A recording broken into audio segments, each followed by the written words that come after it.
Padroeiro, patrono de todos os padres, né?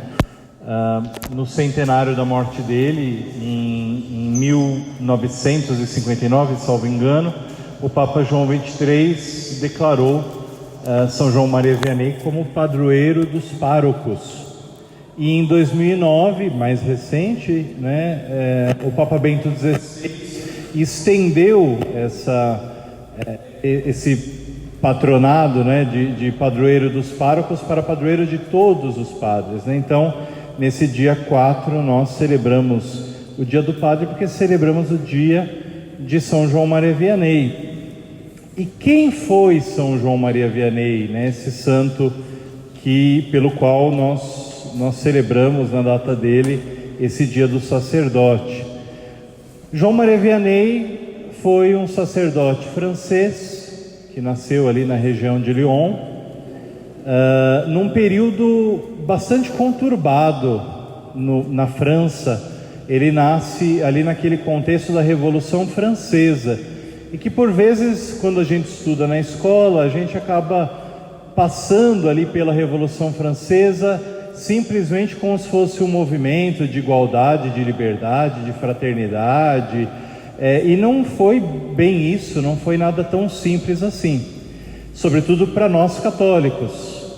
A Revolução Francesa trouxe com ela uma perseguição muito grande à Igreja Católica, porque a Revolução Francesa era amplamente nacionalista e não aceitava que os católicos fossem fiéis ou obedientes ao Papa, porque o Papa é o bispo de Roma, e Roma está fora da França. Então não haveria sentido para a Revolução Francesa ouvir o bispo de Roma. Então centenas de padres, centenas de religiosos, de religiosas foram guilhotinados, morreram, perderam a cabeça por não aceitar abandonar a fé católica. Isso muitas vezes, quando a gente estuda a Revolução Francesa, a gente nem lê, nem passa por isso. Mas muitos sacerdotes, padres, bispos morreram querendo continuarem fiéis ao bispo de Roma. Nesse contexto é que nasceu São João Maria Vianney. Então, a infância de São João Maria Vianney não foi uma infância tranquila. Porque imaginemos nós, né, que somos católicos e desde pequenos temos a possibilidade de ir à igreja, de ir à missa, de encontrar um padre. João Maria Vianney não teve essa possibilidade, porque o número de padres diminuiu muito. E os padres que existiam na França, havia dois grupos. Um grupo que a França disse: olha, vamos fazer uma igreja nacional, uma igreja que vai obedecer ao governo francês, que eram os padres juramentistas, eram os padres que juravam a Constituição francesa, e eram obrigados até nos sermões a elogiar o governo da França, eram obrigados nos sermões, ao invés de falar de Jesus, falar de civismo, ao invés de falar de Jesus, falar de liberdade, de igualdade, de fraternidade, ao invés de falar de Jesus, ao invés de falar do Evangelho. Então existiam esses padres que eram cismáticos e padres que eram fiéis a Roma, mas que viviam de modo clandestino, celebravam de modo clandestino. Todos os templos na França da Igreja Católica foram tomados pelo Estado. Até hoje as igrejas da França, aquelas grandes igrejas que nós vemos, góticas, lindíssimas, pertencem a quem? A igreja? Não, pertencem ao Estado. Hoje o Estado concede a permissão para que a igreja ali exerça o seu ministério, mas o prédio, o terreno pertence ao Estado. Isso tudo por conta da Revolução Francesa. Então, nesse contexto, João Maria Vianney, pequenininho, não teve acesso a sacerdotes. Quando muito, um padre passava no vilarejo e tinha que celebrar por vezes dentro de uma casa de forma clandestina. Então, enquanto o padre estava lá dentro da casa celebrando a missa, fazendo um batizado, Outras pessoas do vilarejo às vezes tinham que ficar na frente da casa fingindo que estavam ali trabalhando alguma coisa para esconder, para não mostrar que dentro da casa estava acontecendo um batizado. Foi assim que João Maria Vianney foi batizado, de forma clandestina. Foi assim que ele recebeu a primeira comunhão, de forma clandestina.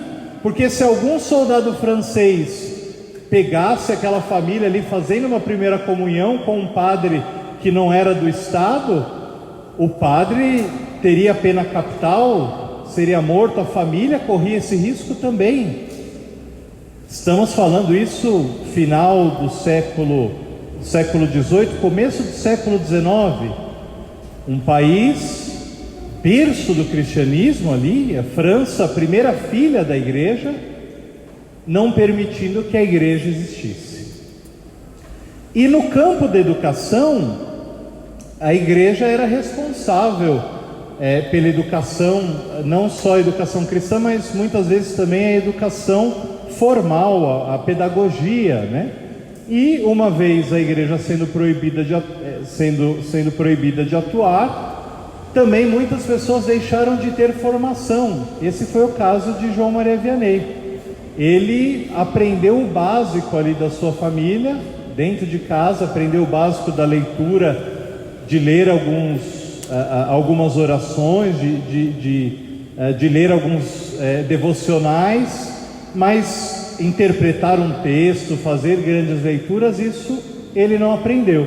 Isso vai influenciar muito a sua vida, porque em determinado momento ele decide que quer ser padre. Então, passado aquele fervor da Revolução Francesa, as coisas começam a se aliviar um pouco ali na região de Lyon. Vem depois o período de Napoleão, que a gente também já aprendeu lá na escola, né? E acontece que o bispo de Lyon era tio de Napoleão.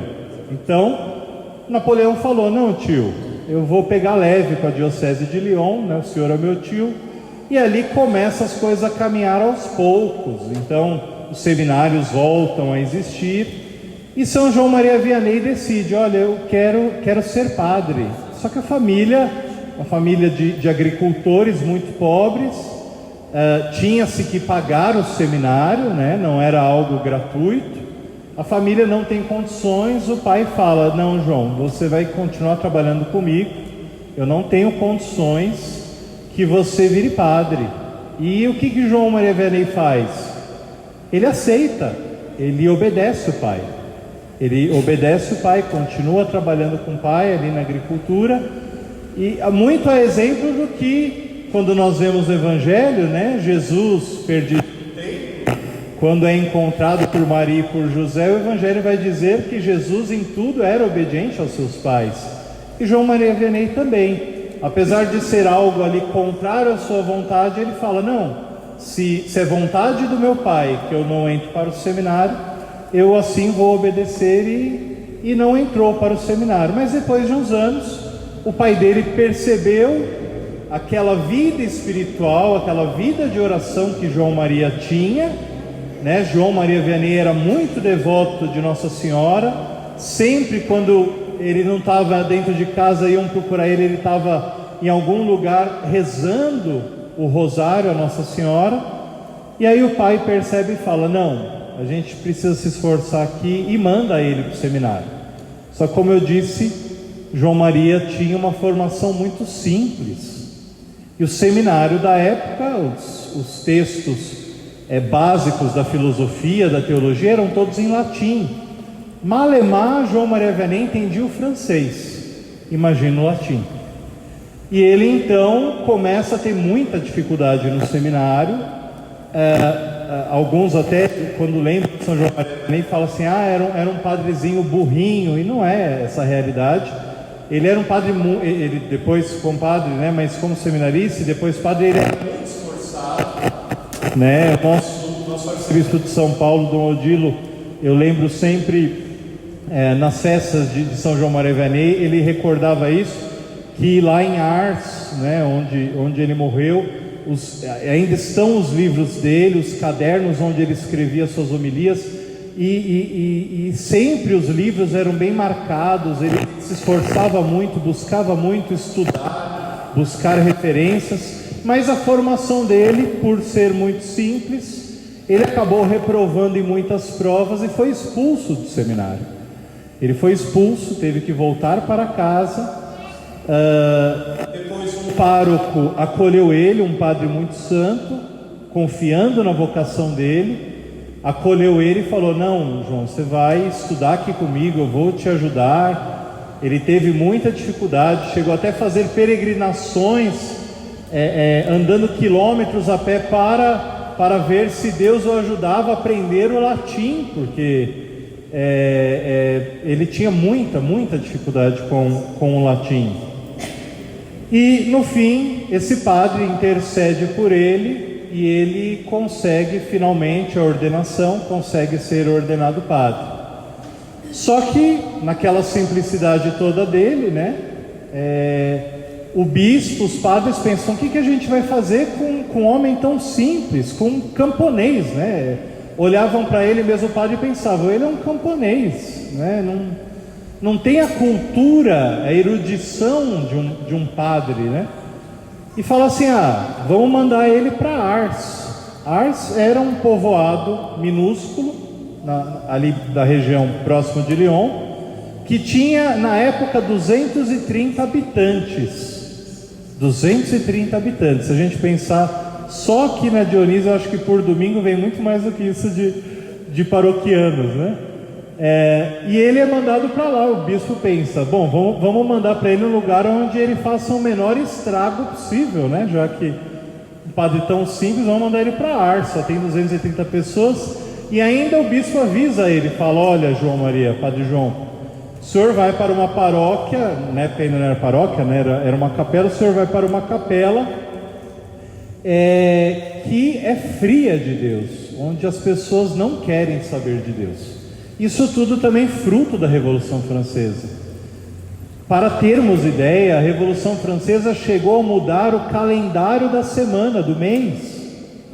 Nós temos 7 dias, né, que é o calendário judaico-cristão, né, que lembra os 7 dias da criação, onde o domingo é o primeiro dia da semana. A Revolução Francesa chegou a fazer uma semana de 10 dias, que era para as pessoas esquecerem quando é o domingo. Para vocês verem como a Revolução Francesa foi anticatólica na sua raiz. Uma semana de 10 dias. Então a gente vai fazer uma semana de 10 dias para ninguém mais lembrar desse tal de domingo, desse dia do Senhor. E quando João Maria Vianney chega lá em Ars, ele pega esse povo que já não lembrava mais de Deus, que já não rezava mais, que já não ia mais à missa. Um povo frio, um povo morno.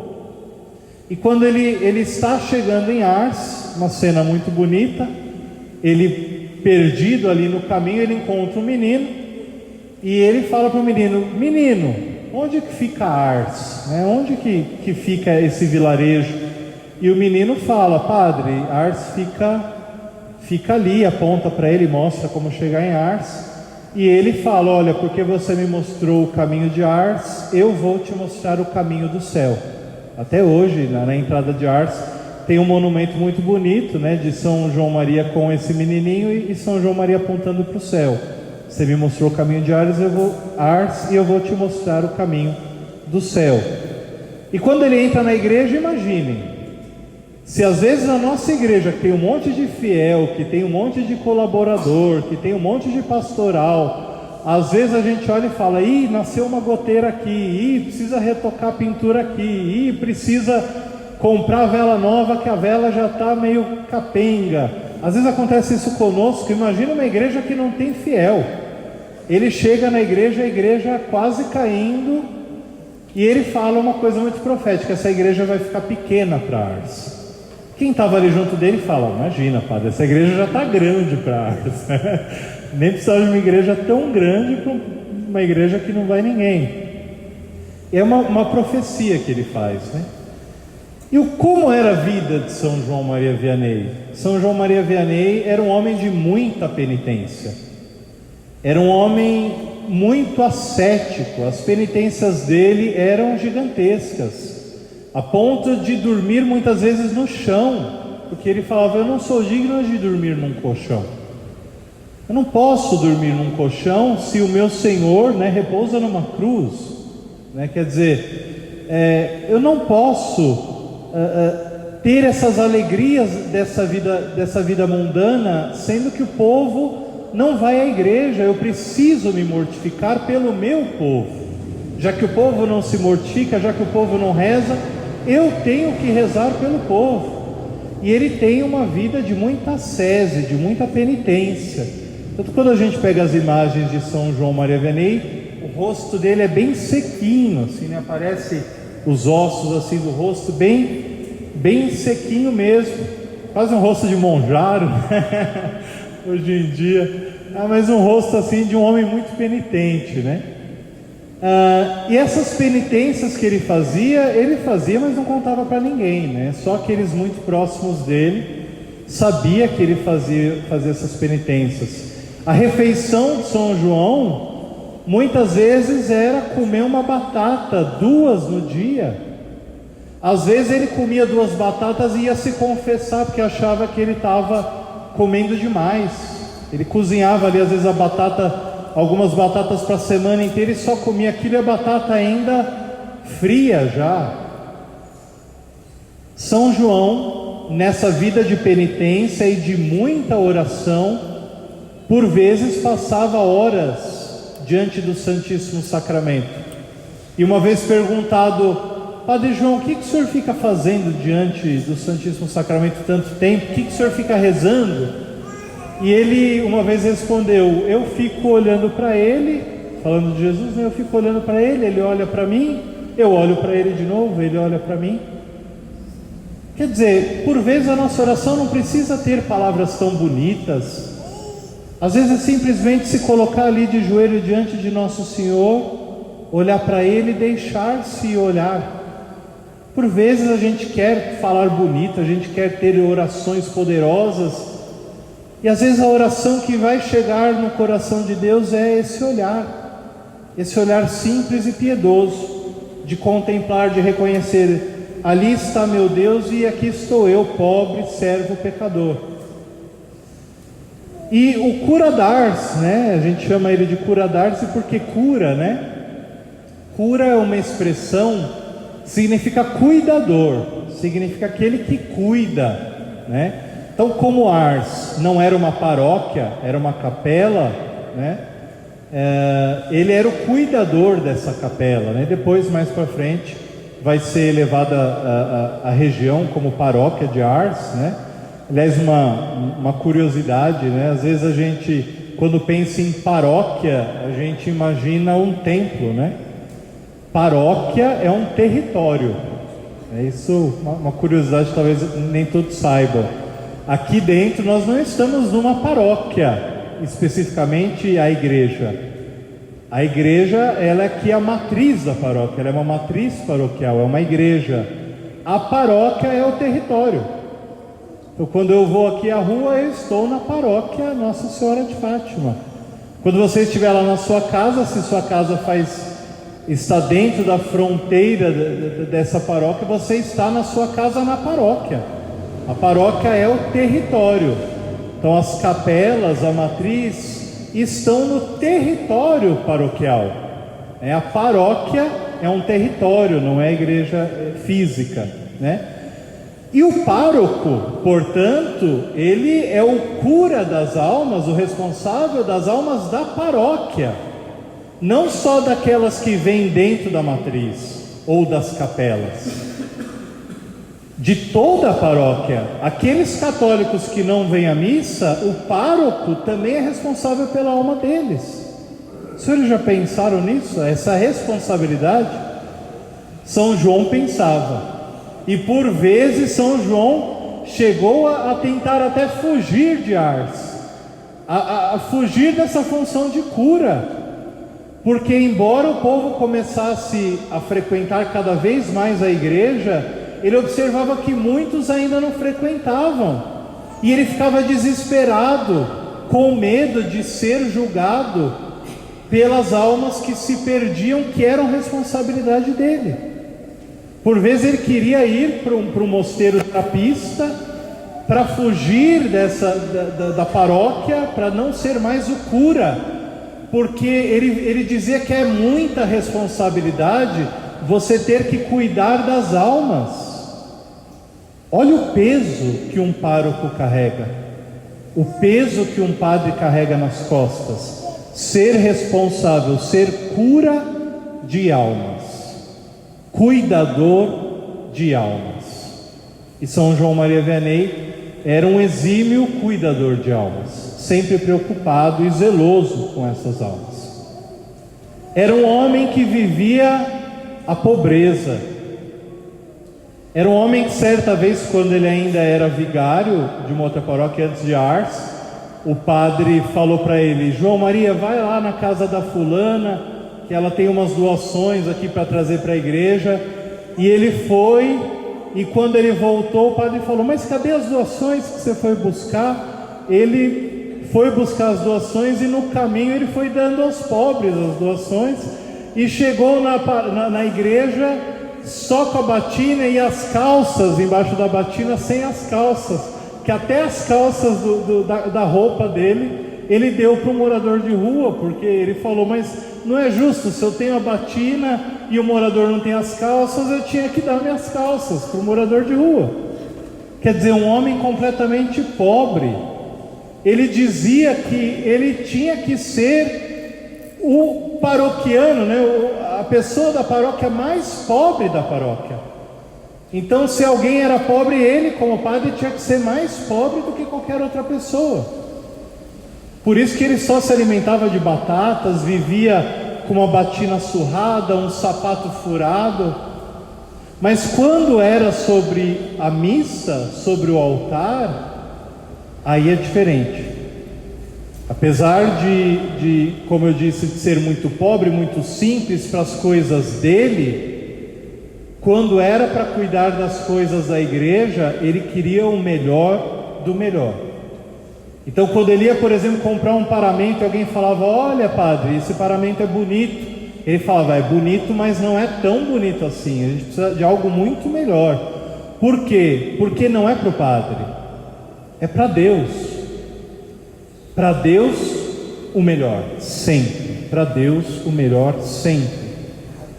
Então, para ele falava: eu não preciso de nada, mas para Deus sempre o melhor.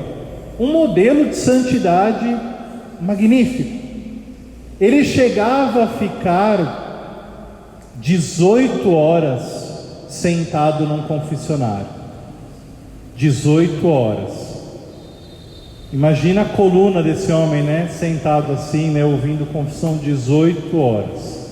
E o povo ia se confessar.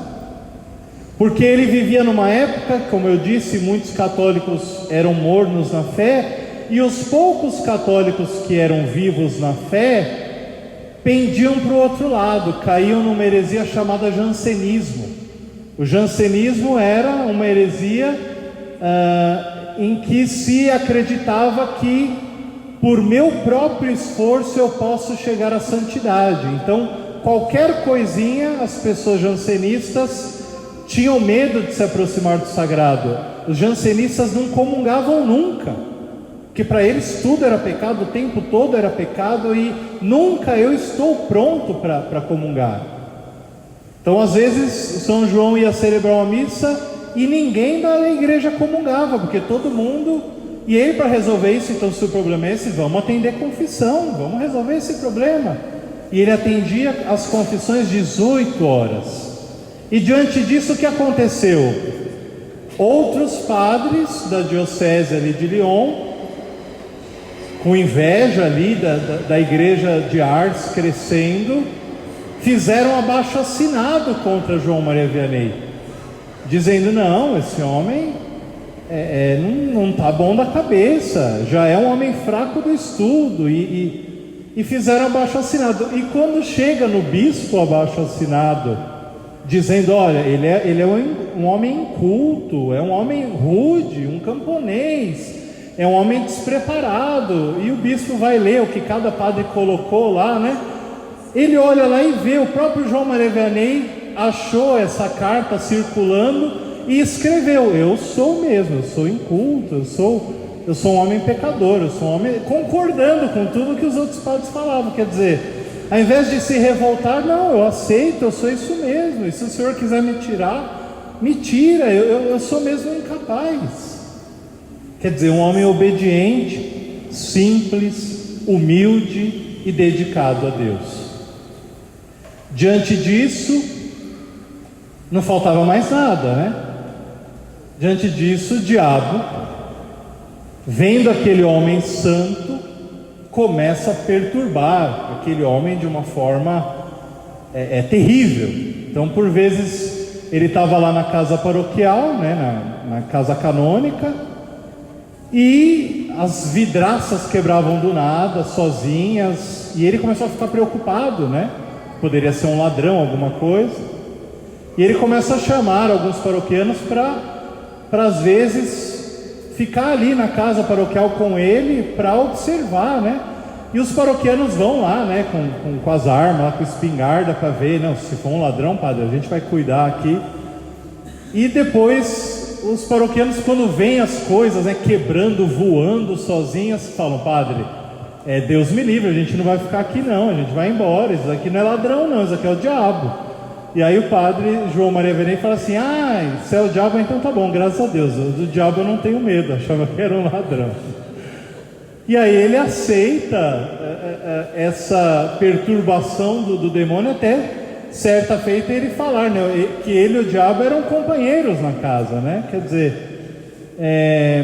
e o demônio perturbava ele, não deixava ele dormir, às vezes até colocava fogo dentro do quarto dele, para ele não dormir, e mesmo assim ele 18 horas na confissão, atendendo confissões, diante do Santíssimo Sacramento, celebrando a missa com muita piedade,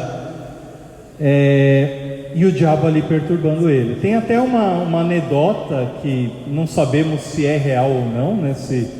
Se é fato concreto, mas dizem que certa vez no exorcismo, João Maria Vianney estava ali rezando, expulsando o demônio, usando o ritual romano, e o diabo, antes de ir embora, o diabo vira para João Maria Vianney e fala assim: olha, eu vou embora porque o senhor é santo, porque pelo seu latim eu não sairia.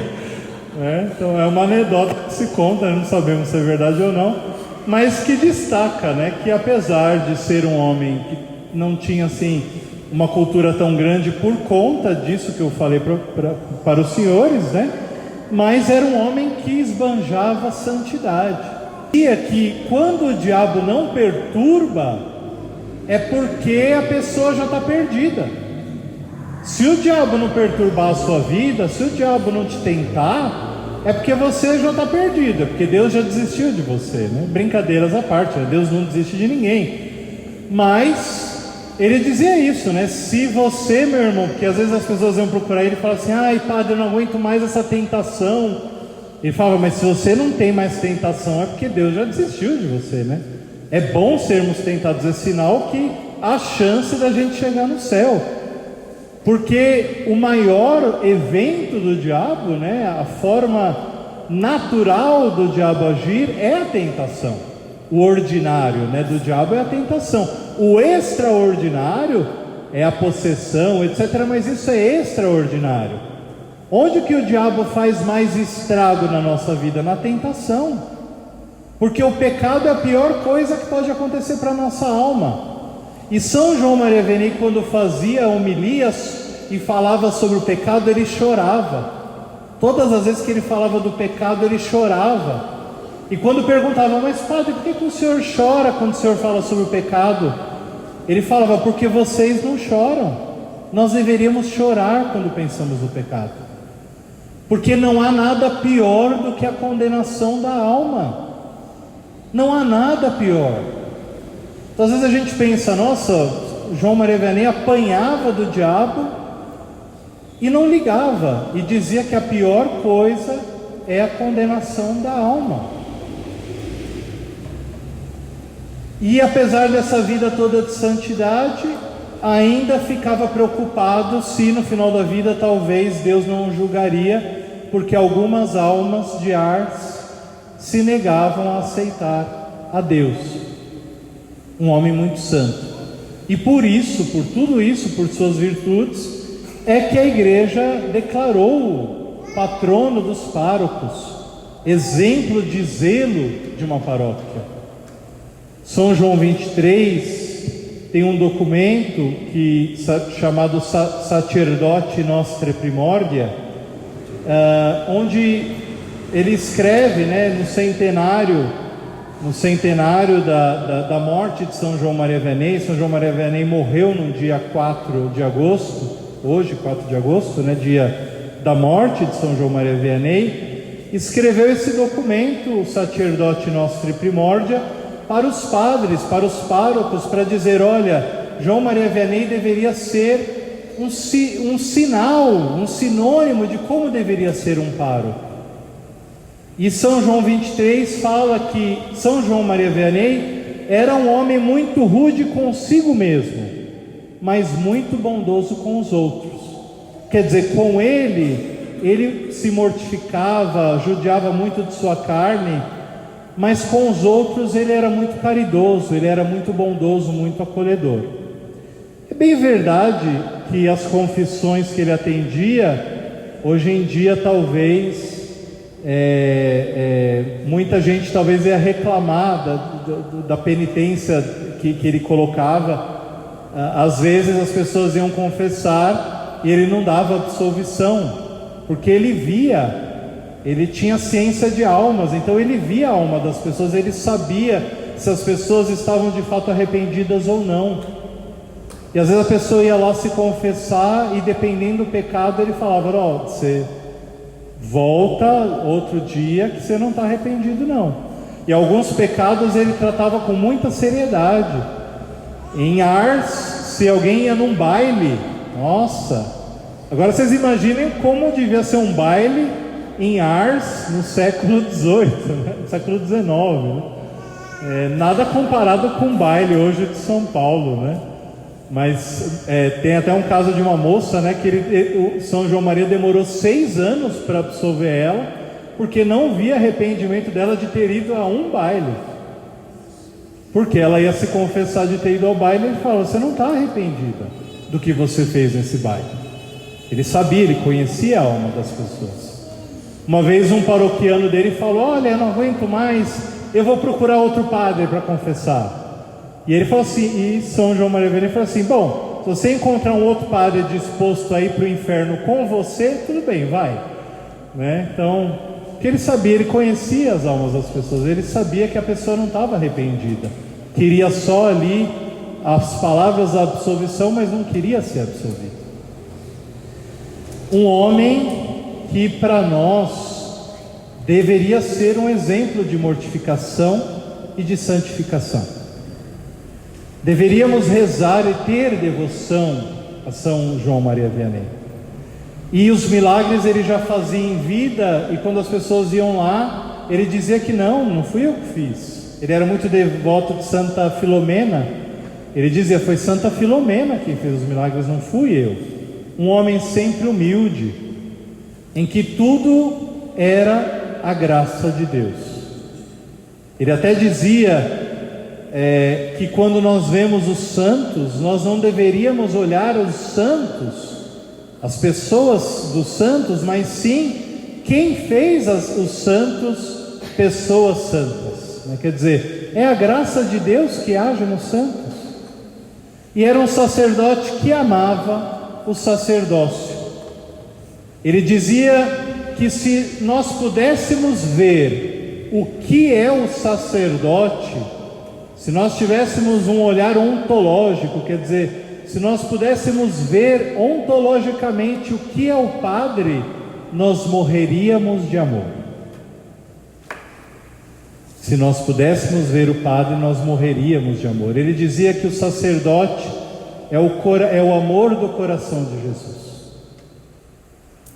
Ele sempre rezava pelos sacerdotes e amava o sacerdócio. Um padre que na sua infância não teve quase acesso aos sacerdotes. E para finalizar, O que dessa vida de São João Maria Vianney nós podemos levar? Nós temos um sacerdote. E temos vários sacerdotes, né? Quantas paróquias nós temos? E São João Maria Vianney, uma outra coisa que ele não aceitava é a blasfêmia, era falar mal de Deus, falar mal do sacerdote. O sacerdote é um presente de Deus para nós. Quem foi que nos transformou em filhos de Deus pelo batismo? Foi um sacerdote. Quem foi que perdoou os nossos pecados na confissão? Um sacerdote. Quem que no fim da nossa vida nos dá unção e absolvição para entrarmos no céu? Um sacerdote. Quem é que abençoa uma nova família no casamento? É um sacerdote. Deus quis se servir dos sacerdotes. Deus não precisava, Deus podia do céu fazer as coisas sozinho, mas Ele quis se servir desses homens frágeis. Deus quis se servir deles para chegar até nós. Nós temos agradecido a Deus pelos nossos sacerdotes, ou às vezes a gente só murmura contra os sacerdotes. Certa vez eu fui seminarista, né, por 6 anos, e uma linha de seminarista, né, às vezes a gente vai numa paróquia, alguma coisa, a gente ouve uma homilia, e aí a gente pensa assim, nossa, porque o padre falou tal coisa, uma homilia horrível, não sei o quê. E uma vez eu estava até reclamando de um padre para um amigo meu padre, e esse amigo virou para mim e falou, me chama de Carlinhos, né, na época do seminário, eu era o mais novo, e falei assim, Carlinhos, por que você não vira padre? Eu falei assim, porque eu não quero, padre. Ele falou assim, então para de reclamar dos padres e reza pelos padres, porque o padre aceitou esse fardo e esse ministério. É fácil ser padre? Não é fácil ser padre. E eu tenho muitos amigos padres e ouço muitos amigos padres. Eu sei que não é fácil ser padre, tanto sei que desisti faltando 2 anos. Não é fácil ser padre. Ser padre por vezes é uma vida muito solitária. Igual São João Maria Vianney, às vezes até dentro do próprio clero, o próprio clero às vezes não se ajuda. Às vezes no meio do próprio clero não existe fraternidade. E às vezes o padre não encontra nos irmãos padres a fraternidade. E aí chega na igreja e os próprios paroquianos por vezes só sabem reclamar, só sabem pedir, só sabem... Nós temos rezado pelos padres? Dentro de casa, às vezes a gente fica dentro de casa falando mal dos padres. Será que os filhos, netos que estão dentro das nossas casas e que nos ouvem falando mal do padre, essas crianças vão querer ser padres?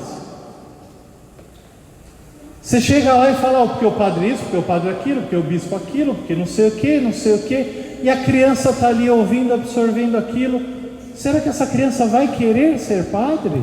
Se o seu lar, ao invés de rezar pelos padres, a gente fica falando mal do padre? Pensemos nós. Quantas vezes por semana a gente se junta para rezar pelo padre? E quantas vezes a gente se junta para falar mal de algum padre? Quantas vezes a gente se junta para falar, vamos rezar 1/3 pelo padre? No nosso WhatsApp, quantas conversas, quando a gente pesquisar, vamos fazer essa pesquisa hoje, joga lá no WhatsApp, padre, e vamos ver o que a gente colocou lá nos textos, nas conversas sobre padre. Será que a gente está lá falando, olha, vamos rezar pelo padre tal, ou então, olha, que bonita a homilia do padre tal, que bonito o esforço do padre tal, que não sei o que. Ou será que às vezes o padre a gente está falando, porque esse padre, porque não sei o que tal padre, porque eu não gosto daquele padre. Quantas e quantas vezes a gente se ajoelha no confessionário e o padre perdoa os nossos pecados, e sempre o mesmo pecado. E a gente vai e o padre toda vez perdoa a gente do mesmo pecado. Ah, mas quando o padre faz isso para a gente não perdoa o padre. Toda vez a gente peca contra Deus e o padre, em nome de Deus, fala, pelo ministério da igreja, tal, faz a absolvição, eu te absolvo. Quer dizer, a gente peca contra Deus e o padre, em nome de Deus, em nome da igreja, nos absolve. Mas aí quando o padre fala uma palavrinha fora da curva com a gente, nossa, a gente quer morrer. Eu não posso aceitar isso. Mas o padre toda vez tem que aceitar os nossos pecados na confissão. E por vezes a gente não aceita a falha do padre. Por vezes a gente quer um padre santo, e que bom que a gente queira um padre santo. Mas onde que nós ajudamos o padre na santidade dele? A gente colabora com a santidade do padre? A gente reza por ele? Ou às vezes a gente também até ajuda o padre a pecar? Às vezes a gente procura o padre para falar mal de alguém. Quer dizer, a gente quer desvirtuar ali o caminho do sacerdote. O sacerdote é um presente do coração de Jesus para nós. Devemos amar o sacerdote, o sacerdócio. Mesmo que a pessoa do sacerdote tenha seus defeitos, as suas falhas, os seus pecados, o sacerdócio dele é santo. Pelas palavras dele, pelas mãos dele, os sacramentos acontecem. Rezemos pelos sacerdotes, para que os sacerdotes encontrem também o caminho para o céu. Então que hoje, conhecendo um pouco melhor a vida desse santo sacerdote, São João Maria Vianney, a gente possa falar: São João Maria Vianney, interceda no céu pelo meu pároco, interceda no céu pelo meu padre, para que ele seja mais santo, para que ele seja mais dócil, para que ele seja como o coração de Jesus quer, sacerdote segundo o coração de Jesus. Glória ao Pai, ao Filho e ao Espírito Santo, como era no princípio, agora e sempre. Amém.